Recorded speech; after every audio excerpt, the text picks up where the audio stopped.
ছেলে সন্তানগুলি ছোট, কন্যা সন্তানগুলি দুইটা বিয়ার উপযুক্ত হয়েছে, আর একটা এখনো ছোট। বাবারি, কন্যা সন্তান নাকি আল্লাহর রহমত, ঠিক না? আর যেরকম ঠিক না বেঠিক? এই এলাকার যতগুলো নারী আছে, এই নারীগুলো আমার রসুলের পাগল হওয়ার কথা আরো বেশি। কেন জানেন? আগের জামানায়, রসুলের জামানার আগে নারী যদি জন্মগ্রহণ করত, ওই নারীটার জীবিত মাটির নিচে দাফন কইরা ফেলত। যদি নারী হয়ে করে বাজার কারো ঘরে যদি কন্যা সন্তান জন্মগ্রহণ করত, ওই কন্যা সন্তানটারে রাস্তায় যদি কেউ একা পাইত দর্শন করত, রাস্তায় যদি কেউ একা পাইত লাঞ্ছনা করত, আবার যদি কেউ খবর পাইত হয়েছে, সাথে সাথে তারা জীবিত মাটির নিচে দাফন কইরা ফেলত। আমার নবী আসার আগে, ও মা, ও শান্তিনগর আমার নবী, আমার মা জাতি, আমার বোনরা, এখন ফেসবুকের পর্দায় গেলে পুরুষদের চাইতে মহিলাদের ভিডিও আরো বেশি দেখা যায়।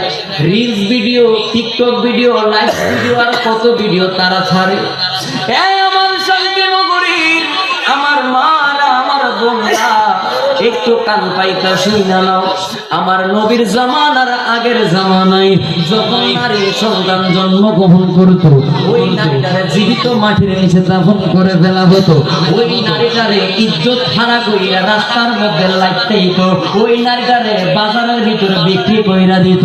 ওই নারীটারে একজন নয়, 10 জন নয়, হাজার হাজার মানুষ দর্শন করত।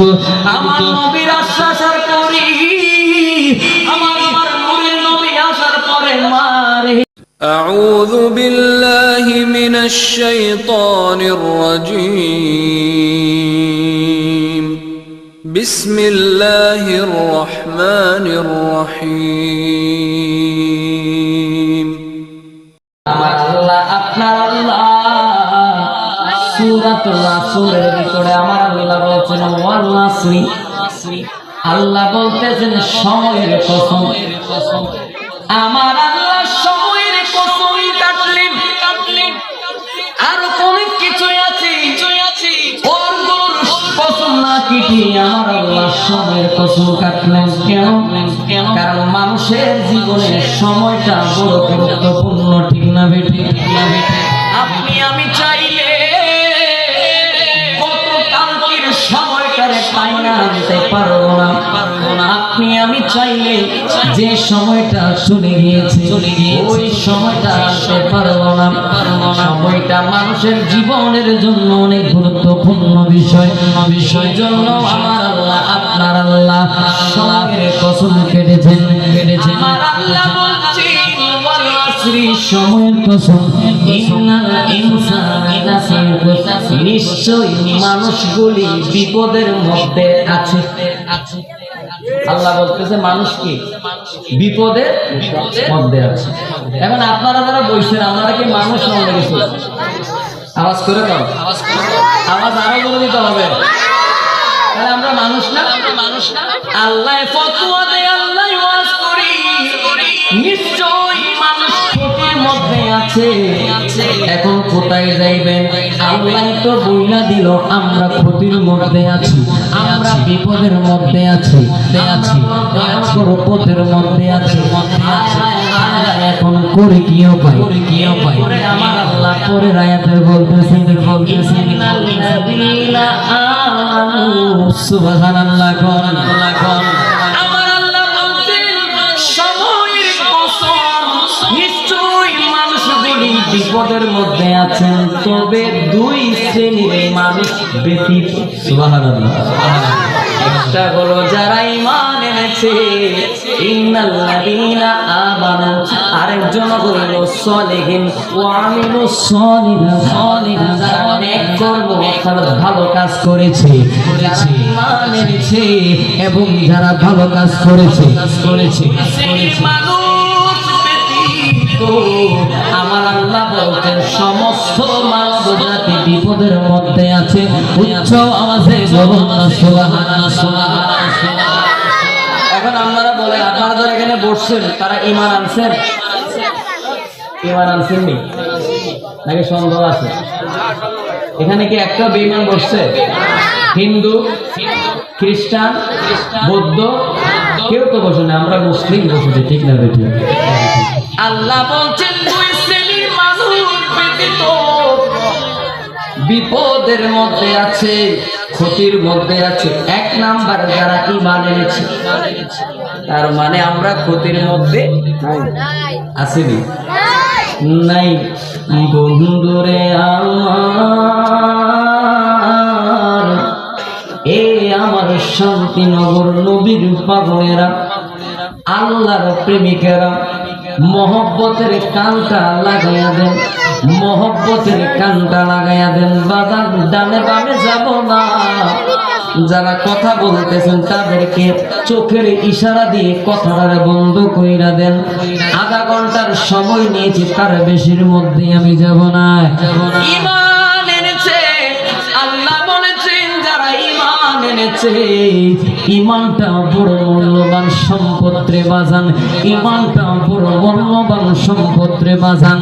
আপনাদের এই শান্তিনগর এলাকার একটা হিন্দু মানুষ যদি আগামীকালকে সকাল থেকে রাত্রে এশা পর্যন্ত ফজর, যোহর, আসর, মাগরিব, এশা এই 5 ওয়াক্ত নামাজ সে যদি ওই হিন্দু ব্যক্তিটা মসজিদে যাইয়া পড়ে, এবারে বলেন আপনারা কি তার ঈমানদার কইতে পারবেননি? না, বলা যাবে? বলা যাবে? হিন্দু লোকটা যদি 5 ওয়াক্ত নামাজ পড়ে ঈমানদার বলতে পারবেন? পারবেন না, পারবেন না। কারণ নামাজ হইল আমল, ঠিক না বেটি? নামাজ হইল আমল, আগে ঈমান তারপরে আমল। যদিও আলেম ওলামারা আমল সম্পর্কে গুরুত্বপূর্ণ আলোচনা রেখেছেন, এই জন্য আমি আমলের দিকে যাব না। ঈমানের আলোচনা 20 মিনিট করে আমি বিদায় নিয়ে দেব। এই আমার শান্তিনগর নবীর পাগলেরা, আমি সুগিল রেজা ব্রাহ্মণবাড়িয়া একটা প্রোগ্রামে যাওয়ার জন্য রেল স্টেশন বসতেনি। রেল স্টেশন থেকে যখন আমি ট্রেনে উঠলাম, আপনারা যারা ট্রেনের মধ্যে যাতায়াত করেন, আপনাদের চোখের সামনে এই দৃশ্যটা পড়বে, আপনারাও ওই দৃশ্যটা চোখের সামনে দেখতে পারবেন। বলে হুজুর কোন দৃশ্য?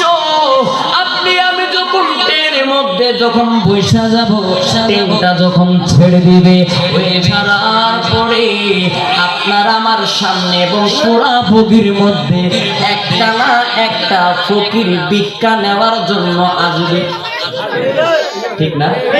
তারপরে আর ওরা বন্ধ হয় না। এগো টুনটুনির মা একটু বইয়েন, হ্যাঁ বইয়া যাবে। তাহলে ফকির উঠে না? ফকির উঠে না? এবার আমি যখন ট্রেনের মধ্যে উঠলাম, উঠার পরে আমি দেখলাম একটা ফকির ট্রেনটা ছাড়ার পরে ফকিরটা ভিক্ষা নেওয়ার জন্য ট্রেনের মধ্যে উঠলেন। উঠার পরে ফকিরটা, আপনারা দেখবেন ফকিরা যারা ট্রেনের মধ্যে উঠে তারা কিন্তু সুন্দর সুন্দর গজল গায়, ঠিক না বেটি? ওই ফকিরটা গাইতেছেন, আল্লাহ আমার রব, এই রবি আমার সব, আল্লাহ আমার রব, এই রবি আমার সব। বলো আল্লাহ আমার রব, এই রবি আমার সব। দমে দমে তনে মনে তার অনুভব, আল্লাহ আমার রব, এই রবি আমার সব। বলো আল্লাহ আমার রব, এই রবি আমার সব। আচ্ছা বলুন তো, আমার রব আল্লাহ না? আপনার রব আল্লাহ না? এখন কেউ যদি আমার রবের ব্যাপারে প্রশংসা করে, আমার ভালো লাগবে না? আমার মনে শান্তি লাগবে কিনা? আমি তাকায়া দেখলাম ফকির কণ্ঠটা এত সুন্দর, এত মায়া করে, এত ভদ্র, এত সুন্দর সুরানিত কণ্ঠে যখন ওই ফকিরটা আমার আল্লাহর গুণগান করতেছে। বন্ধুরে আশেকের সামনে যদি মাসুকের গুণগান করা হয়, প্রেমিকের সামনে যদি প্রেমিকের গুণগান করা হয়, তার কোনো হুঁশ থাকে না, তার আর হুঁশ থাকে না। আমার আল্লাহর গুণগান, আমার আল্লাহর প্রশংসা যখন ওই ফকিরটা মন প্রাণ ভরে করতেছেন, আমি চোখের লেজা নিয়োগ করলাম, আমি চোখের লেজা নিয়োগ করলাম, আমার সামনে আসলে 5 টাকা দিন। কয় টাকা? এগো খালা একটু কথাটা বন্ধ করো। আমার সামনে আসলে 5 টাকা দিন। এই নিয়োগ করে যখন আমি বসে রইলাম, মনের কানটা আমার দিকে কেন লাগাইতে কইলাম, কেন বললাম আমার দিকে মনের কানটা লাগান? মূল কথার মধ্যে আসতেছে, মূল মজার মধ্যে আসতেছে। ফকিরটা গাইল, আল্লাহ আমার রব, এই রবে আমার সব। আমার থেকে ভালো লাগলো, আমার থেকে আনন্দ লাগলো, আমার থেকে খুশি লাগলো। এ আমার শান্তিনগর নবীর পাগলের আদি। এরপরে ফকিরটা তার জবান দিয়ে গাইতে লাগলো, তুমি মেহেরবান গো নবীজি, তুমি মেহেরবান, ও নবীজি তুমি মেহেরবান, তুমি মেহেরবান গো নবীজি, তুমি মেহেরবান, ও নবীজি তুমি মেহেরবান, ও নবীজি তুমি মেহেরবান। আপনাদের কাছে খারাপ লাগতেছে? শেষ করে দিব, শেষ করে দিব। এবার যখন ওই ফকিরটা আল্লাহর প্রশংসা করার পরে আমার মদিনার নবীর প্রশংসা করলেন, বন্ধুরে আমি চোখের লেগার আর কিছু থাক বা না থাক, অন্তরের ভিতরে সামান্য পরিমাণ নবীর মহব্বত আছে। যখন আমার নবীর প্রশংসা করলেন, প্রশংসা করার পরে আমার মনের ভিতরে আনন্দটা আরো বেড়ে গেল। এবার আমি নিয়োগ করলাম, আমার সামনে যদি আবার আসে, আমি 5 টাকা না, আমি চোখের লেগা 10 টাকা দিব। ফকিরটা সবার থেকে ভিক্ষা নিতে নিতে যখন আস্তে আস্তে আমার দিকে আসলেন, আসার পরে আমি জিজ্ঞাসা করলাম, চাচারি আপনি কি সত্যি চোখে দেখেন না? বলে, হ্যাঁ হ্যাঁ বাবা, আমি সত্যি চোখে দেখি না। চাচা, যদি সত্যি সত্যি আপনি চোখে না দেখেন, তাইলে আমি চোখের লেজা আপনার কাছে একটা প্রশ্ন রাখবো, এই প্রশ্নের উত্তর আপনি দিবেননি। এবার ফকিরটা বলতেছেন, হ্যাঁ হ্যাঁ হ্যাঁ আমি প্রশ্নের উত্তর দেব। আমি ফকিরটারে জিগাইলাম, ও চাচা, আল্লাহ যেহেতু আমারে আপনারে বানাইছে, মালিকের প্রশংসা অবশ্যই করতে হবে, মালিকের গুণগান অবশ্যই করতে হবে। হিন্দুরাও আল্লাহর প্রশংসা করে, বৌদ্ধরাও আল্লাহর প্রশংসা করে, খ্রিস্টানরা আল্লাহর প্রশংসা করে, আর পুত্র আছে তারাও আল্লাহর প্রশংসা করে। সমস্ত পুত্র আল্লাহর প্রশংসা করেনি, তবে একজন মানুষ আল্লাহরও প্রশংসা করে, নবীরও প্রশংসা করে।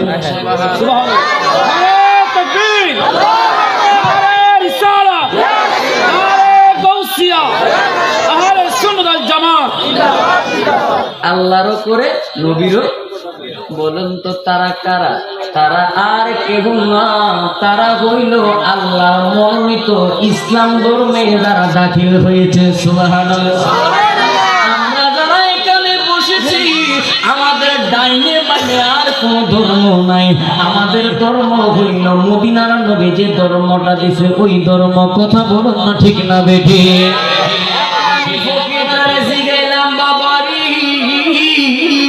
ও বাবা, আল্লাহ যেহেতু আমাদেরকে বানাইছে, তাইলে আল্লাহর প্রশংসা করা আপনার আর আমার জন্য ফরজ।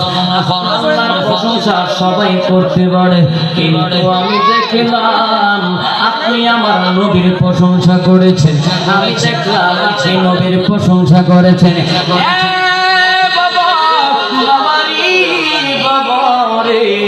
আপনি প্রথমে গাইলেন আল্লাহ আমার রব, এই রবি আমার সব, দমে দমে তনে মনে তাহার অনুভব। এরপরে আপনি গাইলেন তুমি মেহেরবান গো নবীজি, তুমি মেহেরবান, নয়নে একবার দেখিলে জুরাইতাম পড়ান, নয়নে একবার দেখিলে জুরাইতাম পড়ান, নয়নে একবার দেখিলে জুরাইতাম পড়ান। বাবারে বাবারে, এই গজলের মধ্যে আপনি বলেছেন নয়নে একবার দেখিলে জুরাইতাম পড়ান। এখন আপনি আমারে বললেন আপনি চোখেই দেখেন না, নবী যদি আপনার সামনে আসে কেমনে আপনি দেখবেন? আমাদের মধ্যে কি রস সিঙ্গা ববুল বুলবুল কিচ্ছুই নাই, একটু সুবহানাল্লাহ জোরে কোন না। আমি তারা প্রশ্ন করলাম যে আপনি তো চোখে দেখেন না, গজলের মধ্যে কইছে নয়নে একবার দেখি জুরাইতাম। যদি সত্যি সত্যি নবী আপনার দেখা দেখ কেমনে দেখবে? আন্দাজ সামনে যদি প্রধানমন্ত্রীও দাঁড়ায় চিনবো? হ্যাঁ, আপনারা তো আপনাদের এখানে না, আমাদের বাইজিৎ থানায় সম্ভবত বাইজিদের ওদিকে অন্ধ কলোনি আছে। এখন এই অন্ধ কলোনির অন্ধর সামনে যদি প্রধানমন্ত্রী দাঁড়ায় থাকে সেটা কি চিনবো? এখন এই ফকিরটা বলতেছে নয়নে একবার দেখিলে জুরাইতাম, মানে তার বিশ্বাস যে নয়নে একবার নবীরে দেখা যায়। একটু কথা বললেন এই আঙ্কেল এ চাচা দাদা কথা বলছে ভাই, শুনেন। এবার ফকিরটা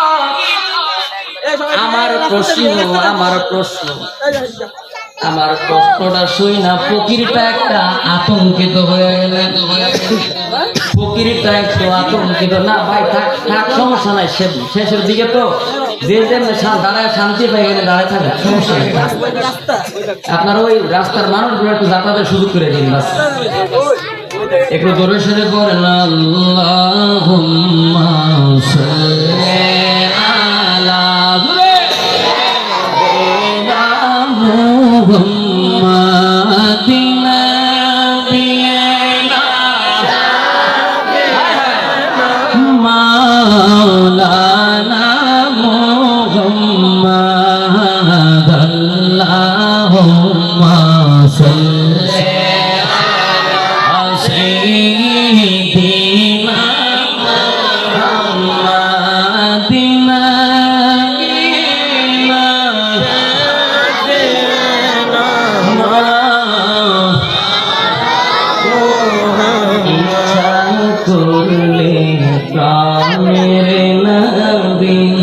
তাকিতে পড়তে না রসি, ইচ্ছা করলে জানের নবী তাকিতে পড়তে না রসি।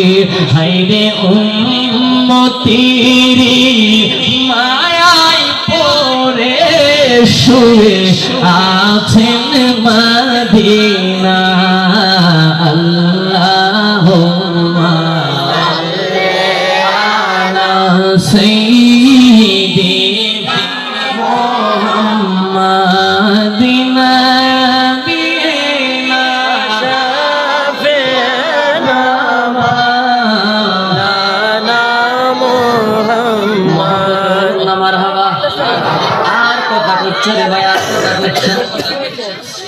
এবার ফকিরটা যখন আমার প্রশ্ন শুনলেন, শোনার পরে ফকিরটা আমার উল্টা প্রশ্ন করে বলে, আমি প্রশ্নের উত্তর দেওয়ার আগে আপনার কাছে আমি একটা প্রশ্ন রাখতে চাই। আমি বলে সমস্যা নাই, রাখে। ফকিরটা বলতেছেন আজকে এতটা বছর রেলের মধ্যে আমি ভিক্ষা করি, এতটা বছর রেলের মধ্যে ভিক্ষা করি, কোনদিন আমার কেউ এই প্রশ্ন করে নাই।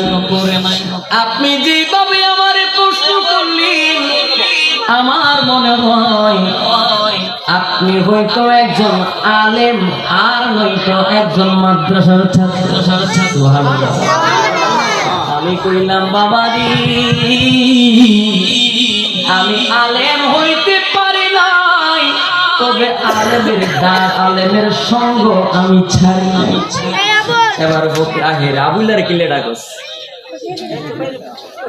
আমার জীবনের মনে প্রথম আমি আপনাদের দোয়ায় খুশি দাদা বলছে আমি বাংলাদেশে অনেক জায়গায় যদি দেখেন আমার শরীরে কিচ্ছু নাই, আমার এই চেহারা এই বডি একমাত্র রাত্রে অর্গমা থাকার কারণে।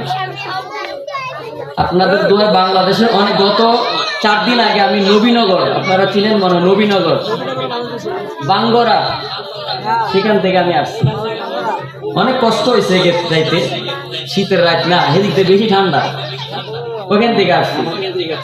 জি, তো যদিও মানে আমার এই প্রথম মনে হয় আমি কেঁচামেচি এগুলা মানে এই বাচ্চাদেরকে আসলে মাহফিলের সৌন্দর্য হচ্ছে বাচ্চাদেরকে এক সাইড করে রাখি দেওয়া, মুরব্বীরা সামনে থাকা, জোয়ান বাইরে সামনে থাকা। যাই হোক আপনারা তারপর আলহামদুলিল্লাহ যারা এসেছেন আল্লাহ সবাইকে কবুল করুক, আমিন। আর কথা বলেন বিরিয়ানি কিন্তু কমায় দেবো আমি, কেউ কথা বলবে না। তোমার পয়সা আমার দিকে ছায়া থাকবে, যদি আমার চেহারা সুন্দর না কালা আরে তারপর আমার দিকে ছায়া দিই, ঠিক আছে? আমার দিকে ছায়া বানি, আমার দিকে ছায়া মানে বিরিয়ানির ফিল্টার একটা বাড়াই দেবো, তবে আমার দিকে ঠিক আছে, আমার দিকে ছায়া দেবো। এবার ওই ফকিরটা আমার যখন প্রশ্ন করলো আমি বললাম বাবা আমি এত বড় আলেম না, তবে মাদ্রাসার ছাত্র।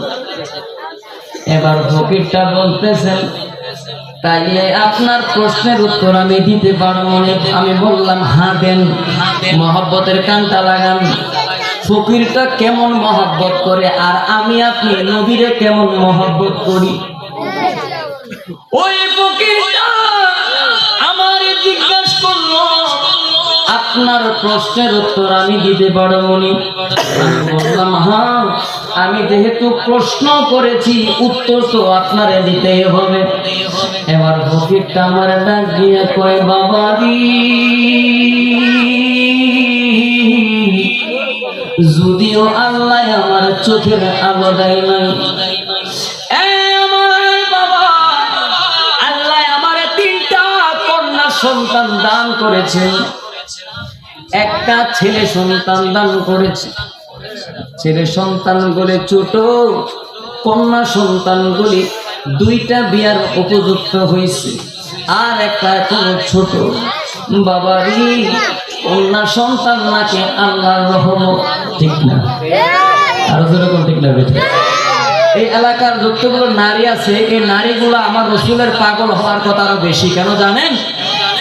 আগের জামানায় রসুলের জামানার আগে নারী যদি জন্মগ্রহণ করতো ওই নারীটার জীবিত মাটির নিচে দাফন কইরা ফেলতো।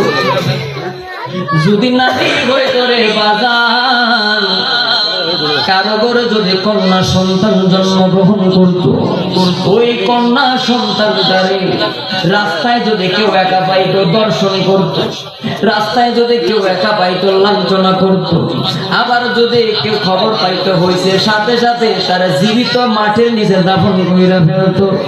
আমার নবী আসার আগে ও মা, ও শান্তিনগর আমার নবী, আমার মার, আমার মা জাতি, আমার বোনরা, এখন ফেসবুকের পর্দায় গেলে পুরুষদের চাইতে মহিলাদের ভিডিও আরো বেশি দেখা যায়। Reels video, TikTok video, live video আর কত ভিডিও তারা ছাড়ে। আমার শান্তিনগরীর আমার মারা, আমার বোনরা একটু কান পাইতা শুইনা নাও।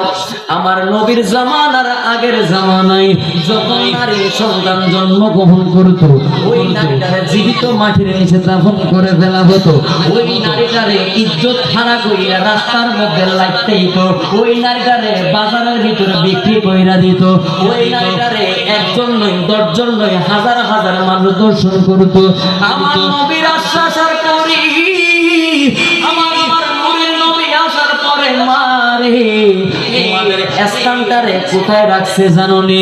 আমি যদি আমার ভাইটারে জিজ্ঞাসা করে ভাই তুমি কিসের পাগল, এই ভাইটা কইব আমি জান্নাতের পাগল। আমি যদি আমার চাচারা জিজ্ঞাসা করে চাচা আপনি কিসের পাগল, এই চাচা কইব জান্নাতের পাগল। আমি যদি আমার হুজুরে জিজ্ঞাসা করে হুজুর আপনি কিসের পাগল, হুজুরে কইব আমি জান্নাতের পাগল। আপনাদেরকে জিজ্ঞাসা করি আপনারা কিসের পাগল, আপনারা কইবেন আমরাও জান্নাতের পাগল। মারে শুইনা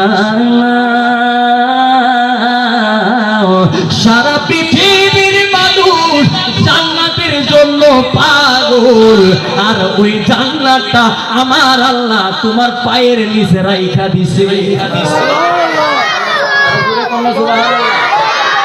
সুবহানাল্লাহ করে দেখে আমার খবর থেকে টাকা দেওয়া লাগলে বিভিন্ন সমস্যা নাই, তারপরে সুবহানাল্লাহ জোরে কন। আমার শান্তিনগর নবীর প্রেমিকেরা, আমার মারা, আমার বোনরা শুনা নাও, সারা পৃথিবীর মানুষ জান্নাতের জন্য পাগল। পাগল নবী আমার আল্লাহ ওই জান্নাতটা তোমার পায়ের নিচে রাইখা দিছে। কেন? সন্তানের বেহেশত কার পায়ের নিচে? জানেন না?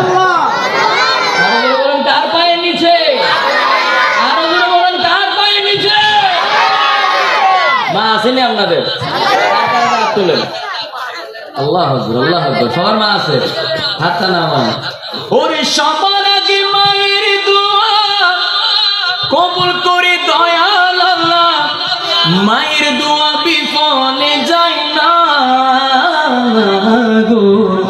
জান্নাতের চাবি আমার মা, কথা বলো না ঠিক না বেঠে? জান্নাতের চাবি আমার মা, মা গো। জান্নাতের চাবি আমার মা, বেহেশতের চাবি আমার মা, মা গো। জান্নাতের চাবি আমার মা, জোরে বলো না আল্লাহু আকবার। যদি একটু নবীর আদর্শ, একটু মা ফাতেমার মতো, একটু রাবিয়া বসুরের মতো চলতো, আমার বিশ্বাস, আমার আকীদা, এই শান্তিনগরের ভিতরেও আল্লাহর ওলি জন্ম নিত। আমার মারা যদি মা ফাতেমার মতো, রাবিয়া বসুরের মতো আদর্শবান হয়ে আদর্শ নিয়ে চলাফেরা করত, খুদার কসম, খুদার কসম, এই শান্তিনগরের মাদের পেটের ভিতরে আমার আল্লাহ বাজিদ বুস্তামের মতো আল্লাহর বলিদান কইরা দিত। ঠিক না? এখন আল্লাহর বলি যা জন্ম নেয় না রে বাজান, এখন শয়তানের নাতির ঘরের প্রতি জন্ম নেয়। মিশা কথা কইছি? মিশা কথা কইছি? মিশা কথা কই নাই, মারে কথা কইছি। আমার বন্ধু যদি বলেন কষ্ট লাগতেছে, খারাপ লাগতেছে, শেষ কইরা দেব। আমি এখনো কিন্তু ফকিরের কথাটা শেষ করি নাই। আমি ফকিরটার যখন প্রশ্ন করলাম, ফকিরটা বলল, হুজুর আল্লাহ আমারে 3টা কন্যা সন্তান দান করেছে, একটা ছেলে সন্তান দান করেছে। কন্যা সন্তান নাকি আল্লাহর দেওয়ার রহমত। আমার 3টা কন্যা সন্তান আমার আল্লাহ দান করেছে। আমার কন্যা সন্তান বলে কেমন দেখতে, আমার কন্যা সন্তান বলে কেমন চেহারা আল্লাহ বানাইছে, আমার কন্যা সন্তান বলে চেহারাটা দেখতে কেমন হুজুর আমি বাবা হইয়া দেখি না। আল্লাহর আসমানটা দেখতে কি রকম আমি তা দেখি না। আমার স্ত্রী দেখতে কালা না সুন্দর আমি তা দেখি না। এই দুনিয়াটা দেখতে কত সুন্দর আমি তা দেখি না। ও হুজুর আমার আল্লাহ আমারে চোখের আলো দেয় নাই, আমার আল্লাহ আমার চোখের আলো দেয় নাই।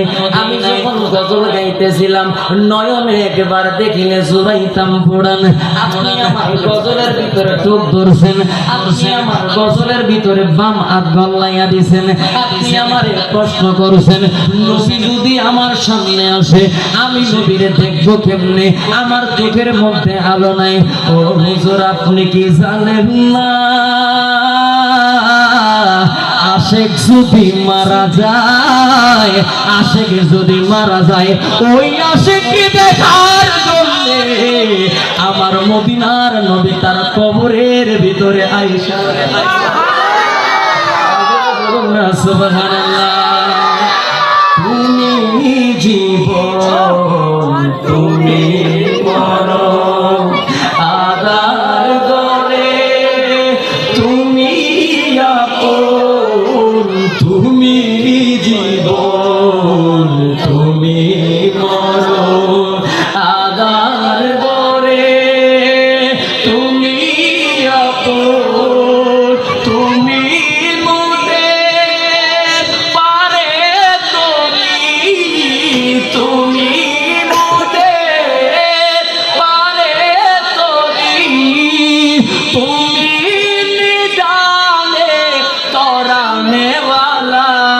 বলো ইয়া রাসূলুল্লাহ ইয়া হাবিবাল্লাহ ইয়া রাসূলুল্লাহ ইয়া হাবিবাল্লাহ ইয়া রাসূলুল্লাহ ইয়া হাবিবাল্লাহ তুমি মোদের আশার আলো তাই তো তোমায় বাসি ভালো তুমি মোদের আশার আলো তাই তো তোমায় বাসি ভালো হৃদয় নামের ফুলদানিতে হৃদয় নামের ফুলদানিতে গেঁথে রেখেছি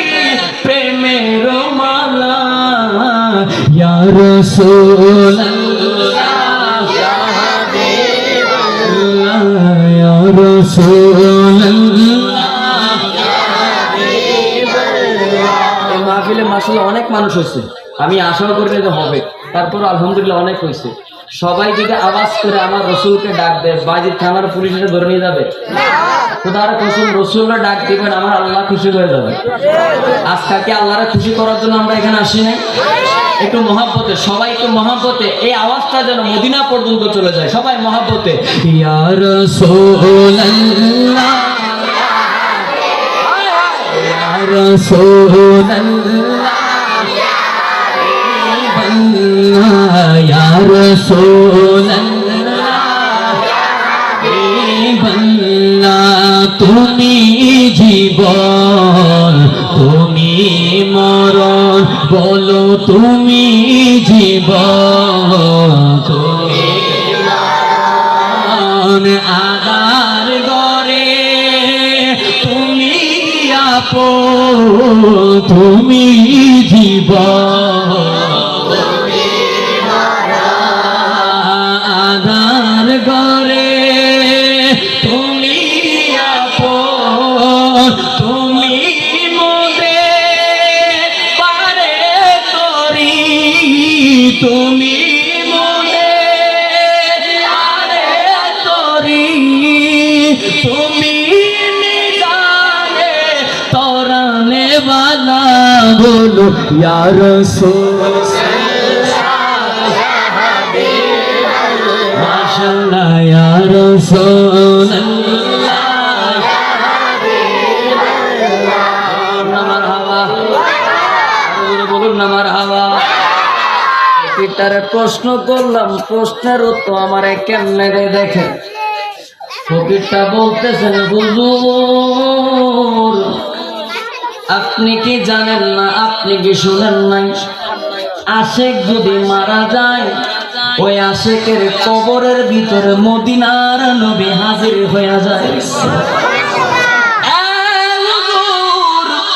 ও আমার বাবা, আল্লাহ আমার চোখের আলো দেয় নাই, যদি দুনিয়ায় নবীরে দেখতে না পারি, যদি দুনিয়ায় হায়াতে জিন্দেগি আমি আমার নবীরে দেখতে না পারি, আমার কবরে যখন মদিনার নবী আসবে গো, ওই দিন আমি ফকির মন প্রাণ ভরে আমার মদিনার নবীরে দেখালো। চিৎকার মেরে বলুন না সুবহানাল্লাহ। আমার শান্তিনগর নবীর পাগলের আরি, ও আমার বন্ধুরা, এই জন্যে আমি তেলাওয়াত করেছিলাম। আল্লাহ বলেছে দুই শ্রেণী ব্যতীত সমস্ত মানুষ বিপদের মধ্যে আছে। এক নাম্বার হইল যারা ঈমান এনেছে, দুই নাম্বার হইল যারা সৎকর্ম করেছে। বন্ধুরে ফকিরের ঈমানটা কতটুকু আর আমার আপনার ঈমানটা কতটুকু, ফকিরের ঈমানটা কতটুকু আর আমার আপনার ঈমানটা কতটুকু। আমি যদিও 2007 থেকে 8 থেকে 2007 থেকে 8 এই থেকে এই এখন 2023 হবে। আজকে আমি এত বছর বাংলাদেশের বিভিন্ন জায়গায় অনেক হাজার হাজার মাহফিল করলাম, যে যদি আমি 2007-এ মাইক ধরি, এখন 2023 কয় বছর হবে? 18-19 বছর হবে কিনা? এত বছর ধরে আমি মাইক ধরলাম, অনেক প্রোগ্রাম করলাম, অনেক জায়গায় নবীরে সালাতু সালাম দিলাম, অনেক জায়গায় নবীর গুণগান করলাম। খোদার কসম করে কইরে শান্তিনগরবাসীরা, আমি চিন্তা কইরা দেখলাম ফকিরের ভালোবাসার কাছে আমি চোখের রেজার নবীর প্রতি ভালোবাসা 2 পয়সারও দাম নাই, 2 পয়সারও দাম নাই। কথা বলুন না, ঠিক না বেটি? চাও আমার রসুল, আপনার রসুল বলেছেন, আমার আপনার নবী বলেন, এই দুনিয়ার জমিনে ওই মা বাবা বড় ভাগ্যবান, ওই মা জননী বড় ভাগ্যবান, ওই বাবা বড় ভাগ্যবান। কারা কারা কারা? ওই যারা দুনিয়ার জমিনে নেককার সন্তান রাইখা যায়। এখন কে কথা কই? আপনাদেরকে প্রশ্ন করি, আপনি মারা যাওয়ার পরে আপনার ছেলে যদি আপনার কবরে কুরআন তেলাওয়াত না করে, আপনার কবর জিয়ারত না করে, খালি জুয়া খেলে, গাঞ্জা খায়, এবার কোন তো আল্লাহ কি আপনার উপর রাজি হইব না জুতা দিয়ে পিড়াইব? এটা তো মানেন, এটা তো বিশ্বাস করেন। এখন যারা মুরব্বী এখানে আছেন, যারা গার্ডিয়ান, বয়স হয়েছে, যারা সন্তান জন্ম দিয়েছেন, আপনাদের কাছে আমি বলবো না যে আপনার রহমানিয়া তাহিয়া সুন্নিয়া মাদ্রাসা ভর্তি করায় দেন, আমি বলবো না। তবে এইটা বলবো, আপনার সন্তান দ্বারা আপনি অন্তত পক্ষে দাখিল পর্যন্ত মাদ্রাসায় পড়েন। কোন পর্যন্ত? দাখিল পর্যন্ত আপনি মাদ্রাসায় পড়ান। আলেম না বানান, সমস্যা নাই, কিন্তু দাখিল পর্যন্ত মাদ্রাসায় পড়লে লাভ হবে কি জানেন? আপনার ওই সন্তানটা আপনার কবরের পাশে যখন যাবে, তখন আপনার জন্য আল্লাহর কোরআনের আয়াত তেলাওয়াত করে আপনার জন্য দোয়া করবে। সুবহানাল্লাহ। এখন আমার নবী বলছেন, ওই মা বাবা ভাগ্যবান যাদের নেককার সন্তান দুনিয়ার জমিনে আছে। এখন আপনি চিন্তা করে দেখেন, আপনার নেককার সন্তান আছে না নাই? এই রহমানিয়া তাহিরিয়া মাদ্রাসার ভিতরে অসংখ্য ছেলে আছে, মাশাআল্লাহ, আজকে পুরস্কার দিচ্ছে, দেখতে খুশি হলাম। ছোট ছোট বাচ্চা, এই বাচ্চাগুলো যদি প্রথম স্থান অধিকার করতে পারে এই বয়সে, আমার মনে হয় সামনে যত আগাবে ততই তারা প্রথম স্থান অধিকার করবে। ঠিক আছে? এই মাদ্রাসার যে সভা, আমার অত্যন্ত মহব্বতের মানুষ খুরশেদ রেজা। যে কোনো পরামর্শ, যদি আমি ছোট মানুষ, তারপরে যে কোনো পরামর্শ আমার কাছে করবে, আমি তারে দেখি, সে আমারে দেখে। অনেক আন্তরিকতা। আজকে যদিও বড় বড় আলেম দাওয়াত দেয় না, কারণ ওর থেকে টাকা পয়সা নাই, ও গরিবের ছেলে, ও যে ওর টাকা পয়সা তা না। অনেকে আছে মাদ্রাসার সাইনবোর্ড লাগাইয়া বাহির থেকে টাকা আনে, বাহির দেশ থেকে টাকা আনে, ওই কাজ কিন্তু ও করে না। যদি এই করতো তাহলে স্টারটা হইতো আপনাদের ওই পর্যন্ত, বক্তা থাকতো 80,000 1 লাখ টাকা। আমার ভিজিট বেশি না ভাই, আমি ব্রাহ্মণবাড়ি গেছিলাম, ওদিন আমার 15,000 টাকা দিছে। আমি 15,000 টাকা বক্তা, 10,000 15,000 টাকা হাদিয়া দেয়। আমি তো 1 লাখ টাকা বক্তা না। আজকে এই জায়গার মধ্যে 1 লাখ টাকা দামের বক্তা থাকতো যদি ওর টাকা থাকতো। তবে আমি শুনছি আপনারা অনেকেই নাকি তারে, কেউ নাকি 60 টাকাও দিচ্ছে, আলহামদুলিল্লাহ, সমস্যা নাই। কারণ দান 1 টাকা হোক আর লক্ষ টাকা হোক, আল্লাহ যদি চায় এই 1 টাকা দিয়ে তারা জান্নাত দান করতে পারে। ঠিক না? অনেকে দান করেছেন। আচ্ছা বাবারে, একটা কথার উত্তর আপনার আমার দিবেন, যদিও আমি বলছিলাম আধা ঘন্টা, এই 11:50 12টার ভিতরে শেষ, আমি শেষ করে দিব। আপনারা একজন একটা কথা বলেন, আপনি কত সুন্দর একটা বাড়ি বানাইছেন, টাইলস করছেন, ফুলের টাইলস, বিভিন্ন ডিজাইনের টাইলস করছেন, মার্বেল টাইলস, যা পারছেন তাই করছেন। আচ্ছা বলুন তো, এই বাড়িটা আপনার পক্ষ হয়ে কবরের মধ্যে আপনার সঙ্গে থাকবে? কোনো আলেম বলতে, কোনো কিতাবে পাবেন না, কোনো আলেম বলতে পারবে না কথাটা। এবার আসেন, আপনার কবরে আপনার বাড়ি সাক্ষী দিবে না, আপনার বাড়ি আপনার পক্ষে কথা বলবে না। তবে হ্যাঁ, আপনি যদি নবীর মাদ্রাসায় আবার অনেকে আছে ওর মাদ্রাসার টিয়া ডিম দেয়ারি তো টিয়া কিন্তু হুজুরে খাই ফেলা টাকাটা কি যদি হুজুরে আপনি যখন দান করতেছে ইন্নামা আমালু আপনি নিয়ত করেছেন, আপনার নিয়ত হচ্ছে আমি মাদ্রাসায় দান করতেছি। এখন ওই টাকা যদি হুজুরে খাইয়াও ফেলে আপনার সওয়াবটা কিন্তু মাদ্রাসায় দানের সওয়াব হবে, আপনার সওয়াবটা দানের সওয়াব হবে। অনেক সময় আমরা রাস্তাঘাটে চায়ের দোকানে বসে বসে বিভিন্ন সমালোচনা করি মাদ্রাসার নাম নিয়ে, যে মাদ্রাসার সাদা তুলি টাকা তুলি মাহফিলে সাদা তুলি টাকা তুলি তারা খাই ফেলে, তারা অ্যাঙ্গরে তারা ট্যাঙ্গরে ওরা খাই ফেলো। আপনি দিয়েছেন কোন নিয়তে? আপনি দিয়েছেন যে এই মাদ্রাসার নিয়তে মাহফিলের নিয়তে, আল্লাহ ওই নিয়তে কবুল করবেন আপনার আমল নামায়। আমি কি ভুল বলতেছি? কষ্ট লাগতেছে আপনাদের? এই জন্য সমালোচনা করবেন না বাবা। কারণ কি জানেন, এখন বর্তমান জামানা, বর্তমান সময়টা অনেক ফেতনার সময় হয়ে গেছে। আপনি দেখবেন আরো কষ্টের মধ্যে সময়টা যাবে। এখন বলেন এই মাদ্রাসা একটা এখানে আমার বন্ধু খুশাদ্রতা দিয়েছে, এই মাদ্রাসা দেওয়ার পরে ছোট ছোট বাচ্চারা কি জানেন কি পড়ে জানেন? আমি একটু শোনাই আপনাদেরকে। আপনি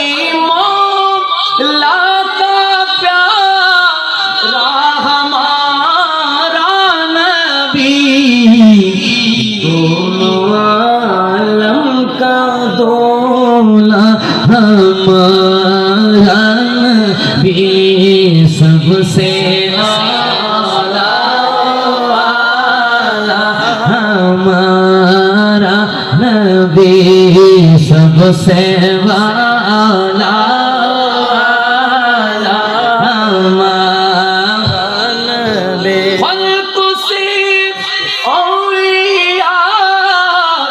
औलिया सिरुम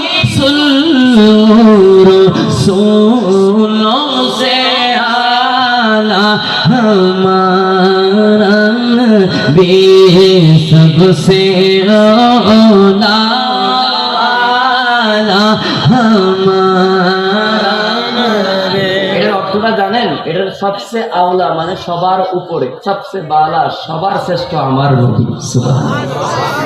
আপনার এই বাচ্চারা যখন শিশু বয়সে মনে প্রাণে বিশ্বাস করে নিবে যে আমার নবী হচ্ছেন সবার উপরে সবার শ্রেষ্ঠ, খোদার কসম আপনার ওই সন্তান কখনো জুয়াটি হতে পারবে না, আপনার ওই সন্তান কখনো গাজাটি হতে পারবে না, আপনার ওই সন্তান কখনো ইয়াবাখোর হতে পারবে না। ঠিক না বেঠিক?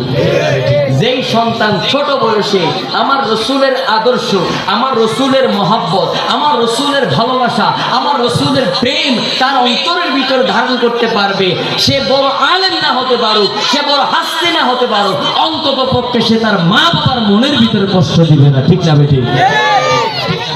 এই জন্য আমি বলি এই মাদ্রাসায় দেন বা না দেন, এই রহমানিয়া তাহিরিয়া মাদ্রাসায় দেন বা না দেন এটা আপনার খুশি, তবে আপনার সন্তানদেরকে অন্তত ক্লাস 1 থেকে 10 পর্যন্ত মাদ্রাসায় পড়াবেন। দেখবেন পরে যা আমার হোক, ব্যারিস্টার হোক, ইঞ্জিনিয়ার হোক, ডাক্তার হোক, যেটা হবার হোক, কিন্তু তার এই শিশু বয়সের যে পড়াটা এটাকে মাদ্রাসায় পড়াবেন। দেখবেন এই সন্তানগুলি আপনি মারা যাওয়ার পর আপনার কবরের সামনে বসে বসে কোরআন তেলাওয়াত করবে, কবরের পাশে পাশে কোরআন তেলাওয়াত করবে।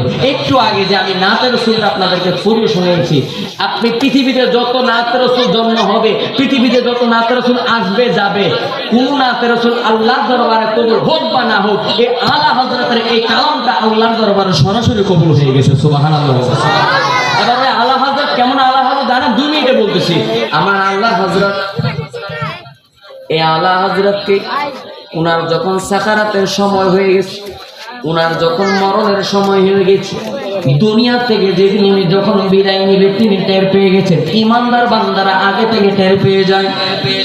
এবার উনি টের পাওয়ার পরই এই আমার শান্তিনগর নবীর প্রেমিকেরা টের পাওয়ার পরে আলা হযরত তার ভক্ত মুরিদদেরকে বলতেছেন, আমি দুনিয়া থেকে বিদায় নেওয়ার পরে, দুনিয়া থেকে চলে যাওয়ার পরে, দুনিয়া থেকে বিদায় নেওয়ার পরে তোমরা একটা কাজ করবা। এবার ভক্তরা বলতেছেন, হুজুর কি কাজ করব? আলা হযরত কয়, মুরিদি দুনিয়ার কত জায়গায় আমি আমার না তোমরা একটা কাজ করবা, বলে কি কাজ? বলে আমি মরে যাওয়ার পরে, মারা যাওয়ার পরে তোমরা আমার কবরটারে 3.5 হাত না বানাইয়া আরো লম্বা করবা। সুবহানাল্লাহ। এবার ওই মুরিদ প্রশ্ন করলেন, হুজুর শরীয়ত হলো মানুষের কবর কয় হাত? জানেন না মনে হয়? জোরে বলেন না, কয় হাত? দুনিয়ার শরীয়ত, আল্লাহর শরীয়ত, নবীর শরীয়তে মানুষের কবর 3.5 হাত।